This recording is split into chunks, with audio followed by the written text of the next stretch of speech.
So of course, when based on you develop everything, now you can run it. It's an automation now, basically. If we add the test, as he added the test result on the one, he can run it and he can see the pass or fail. That's called the running, and it's called the collection runner. Postman provide the functionality, it's called the collection runner. So we are going to run it, it will run. Let's run it. So before you run it, automation has a different design. The same design, you can do the manual testing and automation testing. But if you want to do solely automation, then you create the different collection that is only for the automation. So we are going to do the two things now. The duplicate this collection, please. Duplicate this collection. Yep. 3 dot. Duplicate this. Okay, and just give the name automation authorization, just the automation. Okay, because that's the design part. Okay, and then remove all the function, remove other negative one because I don't need the negative because I did not do anything with the negative. Delete it. Done. That's it. My design is done.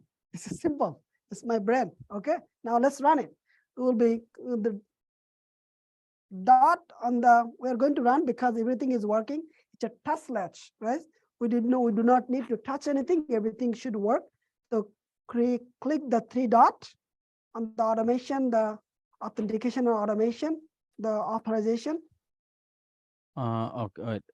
Before that, we have to actually get this Figure.js. Actually, I didn't save this. That's Oh, why you it did not. didn't Okay, come here. you need to save So it. just If you yep. do not save it, things will not work. Makes sense. Remember this, yeah. Okay. So now let's go to the. Okay, let me collapse this. Okay, click on these 3 dots. Then click on the run collection.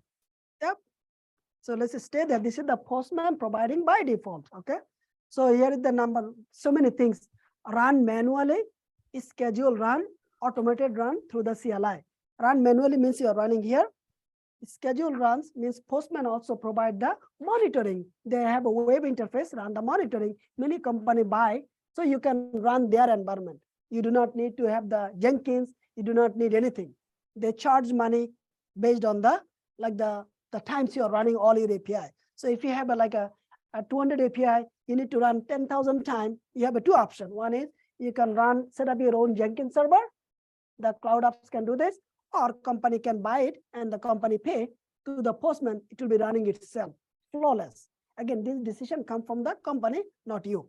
So let's run manually. Another is CLI. That is actually through the Jenkins. Like we'll be running through the Jenkins. And the next is iteration, means number of time I want to run. That's the iteration. Delay. If I want to run, if there is a 50 request, if I want to run 50 times, in between each of the 50, like the request 1 to request 2, I can give a second or the 2 second. So that it can be pause and run. Pause can run. So that's the iteration. And of course, we'll be doing the data driven as well today to be done. And then actually click the advanced place. And then actually you can have a multiple, keep the variable value and save cookies as well. That's based on the application. You have to select this, but now run 10 times, actually run 100 times and then give the 1 second break because we need the data.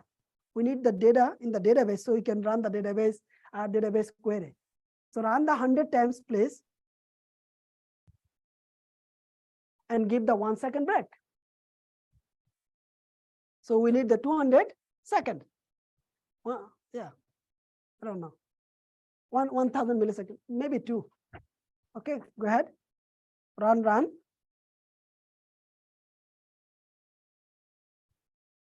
So it is running and you will be seeing everything, all the tests. If your request does not have a test, then you will see nothing. Is run.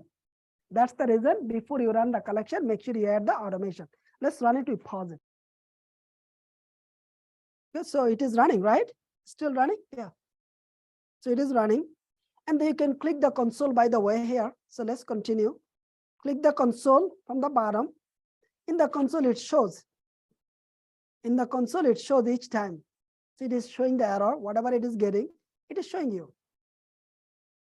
You can pause your run. You can stop your run. Anything you can do. Again, this is the Postman is providing interface to run the collection from the Postman.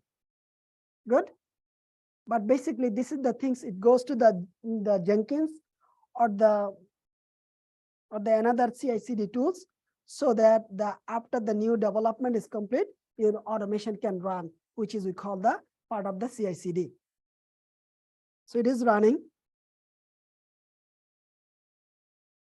So see, you become familiar with the environment, you become familiar with the variables, and you learn how to create the variable and how to call the variable, right?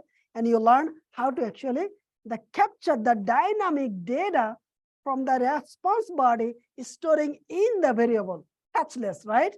So you learn all of this. This all actually the developer does, DevOps engineer does, QA does. They do different way, but they do it daily basis. Make sense? How many times is running? So 3 errors we found so far, right? Not bad. 57 times.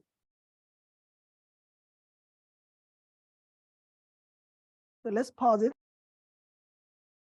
Okay. So you see this? So one time we got failure, right? So iteration 100 times, duration 5 minutes 20 seconds, and the all test 376. This is the one, 4. And then a staging environment, and that source runner means who ran this. You can run again, automate the run because you can schedule it. You can export the result as well to verify or give your manager or give your team as well, because that's important. If you say fail, do not just say it. You export it and you give it to them. They will review test result, and they means developer or the DevOps engineer, and they will look at it and they will find out why it failed. They will start debugging the why it is failing. Everything is looking good. Good. So you can see all the details here, and this is the Postman own functionality collection runner.